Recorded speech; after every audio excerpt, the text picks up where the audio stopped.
적정한 진로를 설명하겠습니다. 제너러티브 옵티멀 패스를 구성하는 건데, 경제 발전의 진로는 경제 성장의 잠재력, 그로스 포텐셜을 향상시키고, 그리고 경제의 양적인 성장뿐만 아니라 질적인 발전을 동시에 달성할 때 발전의 적정 진로가 되겠습니다. 국민 경제는 노동과 자본, 기술, 즉 이와 같은 것들을 생산 요소라고 하는데, 이와 같은 생산 요소의 최적 결합에 의해서 부가가치가 증식되는 상태를 경제성장이라 하고, 경제의 발전은 이와 같은 성장이 질적으로 발전하는 것을 경제발전이라고 합니다. 이와 같이 성장과 발전은 잠재 성장력이 증가가 되어야 되는데, 잠재 성장력은 생산 요소인 자본과 인간의 노동, 이 두 가지를 생산 요소라고 하는데, 이와 같은 생산 요소의 총 요소의 생산성이라고 하는 것은 이 투입한 자본과 노동의 한 단위에 대해서 얼마만큼만 산출물, 여기서 얘기하는 부가가치가 증가하느냐 하는 비율을 성장력이라고, 잠재 성장력이라고 합니다. 이와 같이 잠재 성장력의 크기는 그 나라 경제 발전의 크기를 결정하는데, 이와 같이 생산 요소인 자본과 노동의 생산성은 무엇에 의해서 결정되느냐 하면은 그 나라의 기술 수준, 그리고 산업의 구조가 얼마만큼 효율적으로 구성이 되어 있느냐, 그리고 그 국민 경제의 내부적인 제도, 예를 들어서 시민들의 준법 정신, 그리고 안정적인 질서, 그리고 규제, 우리나라 같이 규제 왕국의 경우는 이와 같은 총 요소 생산성이 떨어지기 때문에 점차적으로 우리의 총 성장률이 후퇴하고 있는 현상을 우리가 볼 수 있는 겁니다. 이와 같은 총 요소 생산량이 2000년 이후에 점차 감소하기 때문에 국민경제 전체의 성장률도 점차 감소하고 있는 현상이 현저하게 나타나고 있고, 우리는 2만 9천 불에 3만 불 문턱에서 주춤주춤하면서 지금까지 이 4만 불을 달성하지 못한 이유, 그리고 오늘날의 젊은 사람들이 이 일자리가 없이 청년 실업이 많은 이유도 이와 같은 성장력의 감소 때문에 기인한 것입니다.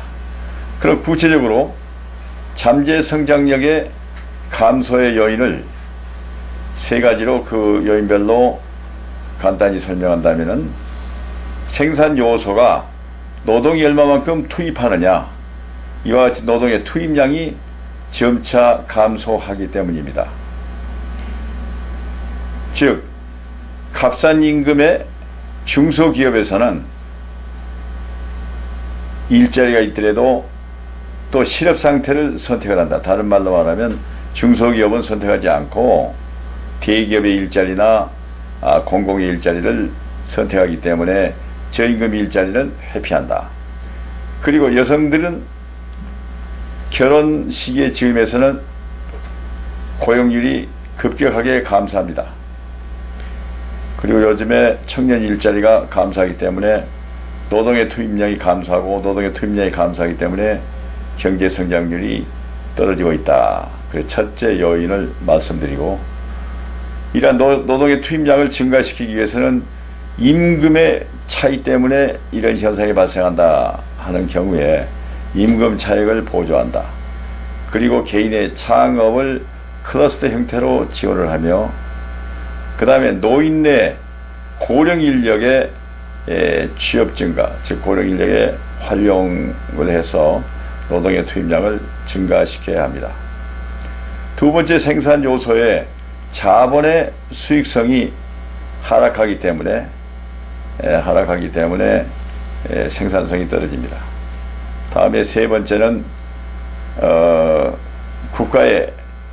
국가사회 제반 제도가 비효율적으로 운영되고 있습니다. 예를 들어서 크고 작은 온갖 규제에 이 창업이나 그 다음에 생산 의욕을 꺾고 있다 이거야.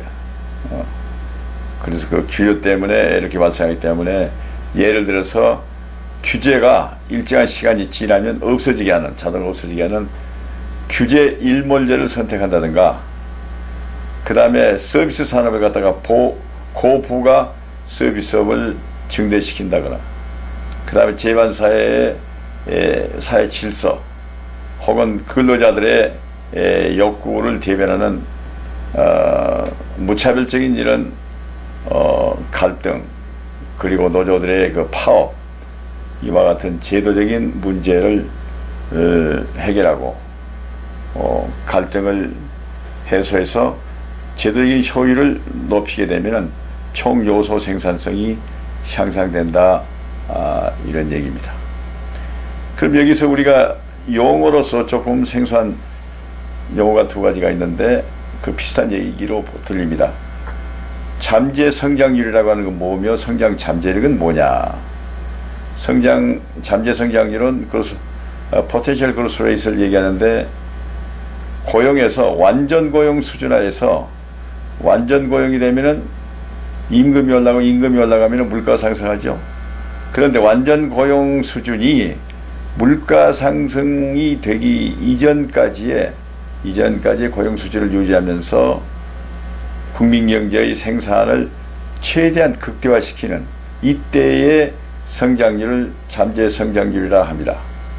그 다음에 잠재 성장력, 그로스 포텐셜이라고 하는 것은 조금 아까 말씀드린 대로 자본과 노동과 총 요소 생산력에 의해서 결정되는 겁니다. 그럼 우리가 이 강의의 그 제목인 나라가 발전하는데 어떠한 길이 적정한가, 즉 발전의 적정 진로는 무엇인가 하는 그 요인을 5가지로 요약해 말씀드리면, 첫째는 사람의 몸이 건강한 것과 마찬가지로 건강해야 몸이 성장하고 행복이 증가가 되고 노동의 효율이 발생하죠. 그래, 첫째, 건강한 상태가 된다. 건강한 상태를 뭐라고 하는가 하면은 영어로 호미오스테시스, 우리말로 말하면 건강 평형성, 균형성 이렇게 얘기합니다. 여기서 밸런스드라고 하는 것은 제반 사회 요건이 균형을 이루어야 된다. 그래서 우리의 주변의 생태가 균형된다든가, 자원이 부족함 없이 균형이 되고, 그리고 고용이 균형이 되고, 이렇게 만들어지는 생산물이 모든 계층에게, 부자나 가난한 사람이나 모든 계층에게 균형 있게 배분이 되고, 그리고 사회가 갈등이 없이 사회가 균형이 돼야 됩니다. 이렇게 할 때, 이렇게 균형이 될 때, 이때에 사회는 안정이 되면서 생산적으로 바뀐다. 그래서 이걸 제너러티브라고 하고, 이렇게 할 때는 생태가 균형이 되면 지속 가능 공존이 되고, 자원 배분이 적정하게 되고, 고용이 균형이 되면 적정 효율 성장이 되고, 적정 배분을 달성하며 사회 통합이 된다. 이렇게 할 때 사회는 생산적으로 발전한 이런 구조로 나가게 된다. 만약 그렇지 못하고 사회가 자원이 고갈되거나 생태를 파괴시킨다거나, 그 다음에 정부의 재정이 부채가 많아서 재정 위기에 온다거나, 예를 들어서 우리가 지금 논란거리로 되어 있는 국민연금이 지금 정기금으로 되어 있는 걸 중간에 다 써버리면 나중에 후손들은 재정 위기가 오는 겁니다. 이렇게 한다거나. 그 다음에 고용절벽. 이것은 요즘에 4차 산업에 의해서 기계가 인간의 노동력을 대신하기 때문에 고용절벽이 오는 겁니다. 고용절벽. 그리고 실업이 증가하고, 그리고 빈부의 격차가 심하게 되면은 생존의 위기를 느끼기 때문에 국가도 질서가 불안정하게 됩니다. 그리고 갈등이 심하게 되고 잘 상실해서 행복하지 못하다. 그럼 이런 경우에 어떻게 발전 적정 진로를 선택할 수 있느냐? 즉 다른 말로 말하면 사람의 질병이나 사회 질병을 같은 원리로 여기서 같은 방법으로 풀고 있습니다. 사람의 몸에 질병을 처방제를 내린 것과 마찬가지로 사회의 이런 병리 현상들을 이와 같이 치유의 처방을 해서 적정한 진로를 선택하게 만든다. 그래서 발전의 적정 진로라고 이름을 붙였습니다. 그래서 기술혁신과 생태를 복원하고, 이건 처방이죠. 그 다음에 자원을 재생화시키고 고령자원도 활용을 하고, 그리고 발전의 동력을 가중시키며, 그 다음에 국민은 의식주에서 최소한의 기초보장을 하게 하고, 그와 같은 기초보장을 받았을 때 그냥 놀고 먹는 게 아니라 자활하게 이렇게 만들며 사회가 공정한 사회가 될 때 행복이 증진되고, 이런 상태를 우리는 발전 적정 진로를 하고 영어로 Generative Optimal Path라고 이렇게 부릅니다. 그럼 이와 같이 발전의 적정 진로가 여기에서 사회적 병리 현상을 치유하고, 요 앞에 말씀드린 대로 사회적인 병리 현상이라고 하는 것은 사회가 갈등이 오는 현상을 말합니다. 경제가 타락하고 대기업이 독점하고 투기 폭리를 하고 그리고 복지에 타락한, 복지에 너무 지나치게 복지를 주고 쏟아붓기 때문에 그 전달 체계가 제대로 되지 않고, 돈은 많이 쏟아붓는데 자살한 사람은 그대로 많고 빈곤한 사람은 그대로 있는 겁니다.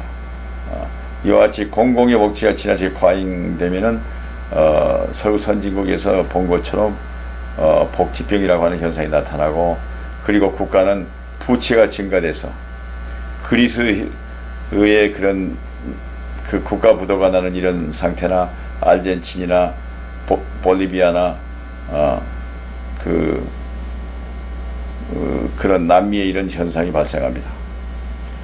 그래서 사회 병리 현상 중에 경제가 타락한다거나 복지가 타락한다거나, 우리나라 같이 지금 정치가 국민을 위한 이런 정치가 아니라 정파의 이익을 위해서 이렇게 갈등할 때는 또 권력이 남용이 되고 국가 이익은 실종이 될 때, 이건 정치가 타락하게 된 이런 현상입니다. 우리는 우리 선조들로부터 사색당쟁을 해서 지금까지 국가나 국민의 이익보다는 개인의 사익에 몰입해서 나라를 잃고 했던 그런 병리의 현상은 오늘날까지 우리가 역사적으로 많은 쓰라린 경험을 해왔고, 거기는 정치에서 왔습니다. 그 다음에 시민도 타락한다 이거예요. 시민도 정치에 결탁해서 자기의 사익을 추구하고 사회 질서를 갖다가 국법을 어기고 질서를 무시하고 부정부패하고, 자기의 조그만 이익만 있다면은 책상 밑으로 돈을 주어서 자기 사익을 추구하는 이런 사회가 병든 이런 현상, 이런 현상은 이 국가가 적정 진로로 나갈 수가 없게 만드는 이런 현상을 말씀드립니다. 그래서 이와 같은 현상을 사회적 병리 현상이라고 하고, 사회적 병리를 치유하고 치유해야 발전 적정 진로가 되고, 발전 적정 진로를 탐색하기 위해서는 근원적으로 다음과 같은 그런 요인 분석을 하고 그리고 이런 문제를 해결해야 사회가 균형이 되면서 생태가 진화 발전하게 된다. 그래서 진화 발전하게 되는 그러한 적정 진로는 이 표에서 본 대로 경제 성장과 발전의 지표로서는 소득이 성장을 해야 되고, 그리고 나눔에 있어서 형평이 돼야 되고, 제도도 효율적으로 돼야 되고, 그리고 아까 말씀드린 대로 생산 요소인 요소 생산성이 제대로 생산력을 발휘해야 되고, 분배에 있어서 갈등이 적어야 되고, 특권이 없어야 됩니다. 그럼 먼저 소득 성장을 볼 때 생산 요소가 자본과 노동이라 했죠. 자본의 경우에 보십시다. 자본이 생산적인 동력을 획득할 때 이 발전의 그 동력이 되는 건데, 자본의 투입량이 국내 자본과 해외 자본으로 이렇게 나눠진다고 하면은, 국내에서 규제가 많고 그리고 정치적으로 편리하지 않고 억압을 한 경우에 자본은 필리핀으로 가고 인도네시아로 가고 그리고 월남으로 가서 그리고 그 많은 그 대기업들 요즘에 보면은 삼성이나 현대 그다음에 롯데 같은 경우에 중국에다 그 중국이나 월남으로 많이 가죠. 자본이 해외에 도피해버리면 자본 투입량이 작아져서 바로 소득 성장이 주춤하게 되고 일자리가 없어진다. 그 다음에 노사협치의 문제인데, 우리나라 노동은 젊은 사람과 공존한 게 아니라 한 정규직으로 한번 잡으면 새로운 일자리를 막습니다. 그 다음에 젊은 사람이 임시직으로 들어오면 비정규직으로 해서 차별하고, 그리고 자기네들은 일을 안 해요. 안 하고 사무실에 앉아서 그 각자의 임금에서 띈 이 돈으로 좋은 차 타고 놀고 댕기고 해외여행 댕기고 아주 노동 귀족이 되어 있습니다.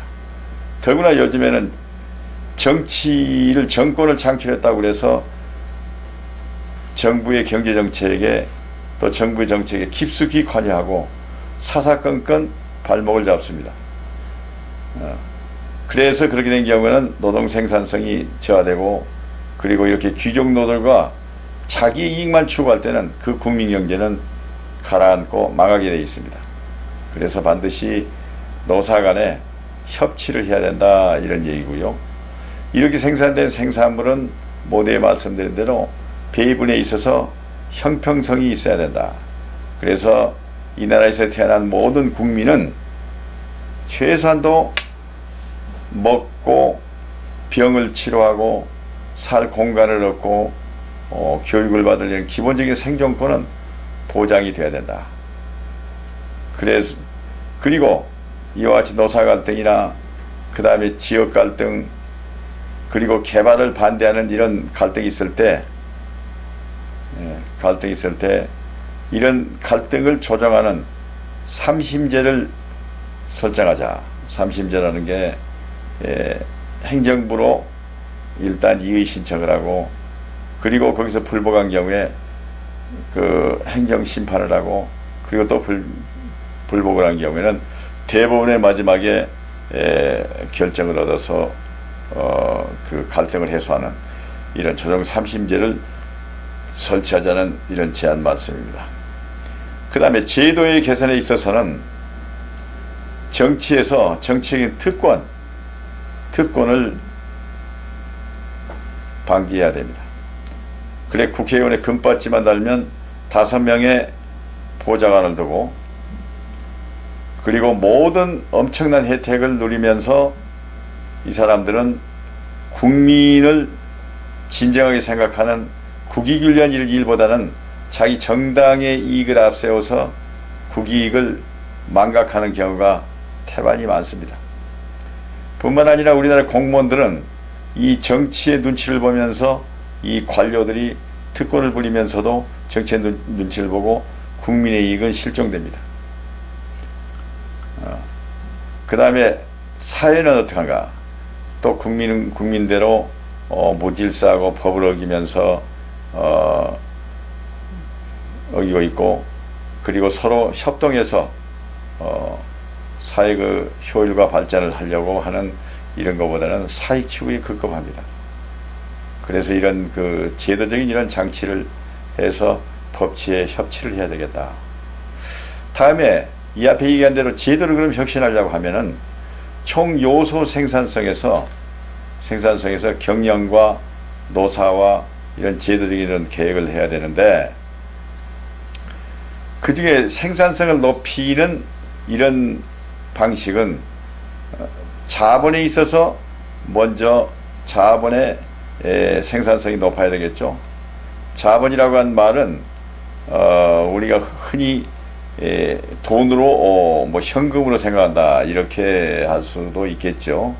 그러나 사실은 이 경제학의 세계는 자본이라고 하는 것은 생산이 가능하게 되는 공장 설비, 시설, 기계 설비, 이런 거, 그 다음에 수송수단인 자동차, 도로, 사회간접자본, 이런 것들을 자본이라고 합니다. 즉 생산성이 높아지게 만드는 이런 제반 요소를 자본이라고 하고, 이런 자본이 현금이 이런 자본으로 전환되기도 하지만은 현금만을 자본이라고 하는 게 아니고 이와 같이 물적인 이런 생산 요소를 얘기하는 겁니다.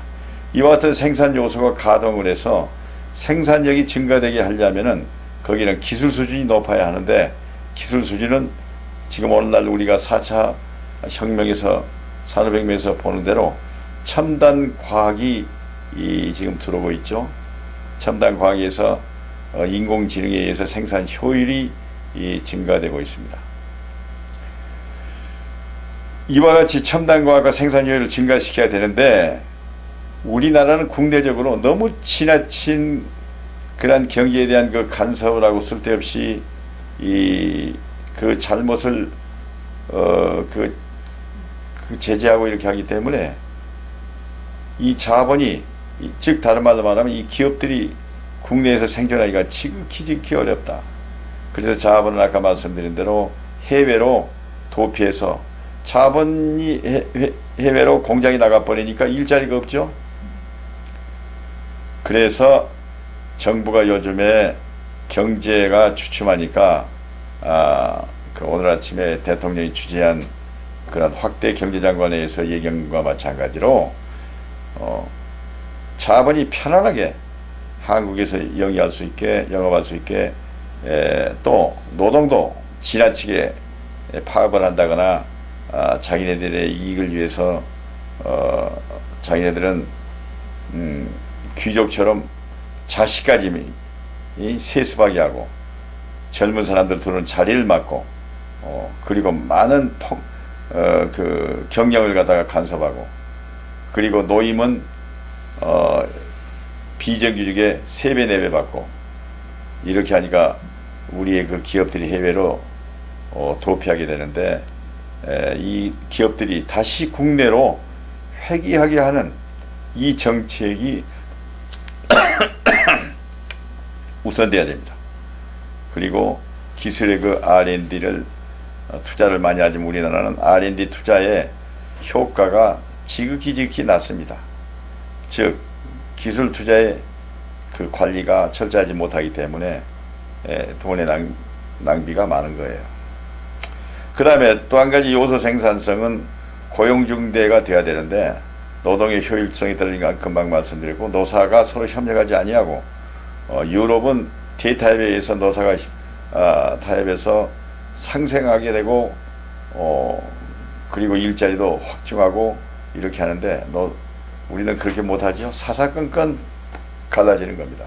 그래서 노사가 협치해야 되고 기술교육해야 되고, 그 다음에 분배 갈등을 해소하기 위해서 기초보장을 하고, 그리고 공정한 이런 그 공익을 위한 그 공정한 이런 원칙에 의해서 사회가 움직여야 된다. 뿐만 아니라 특권이 제어가 되기 위해서 권력을 분점하고 법치 질서를 높이고, 이렇게 할 때 사회 전체적인 생산성이 높아지고, 뿐만 아니라 따라서 사회가 발전하는 적정 진로로 나가게 된다. 그래서 바로 발전의 적정 진로는 이와 같은 표에서 설명을 드렸습니다.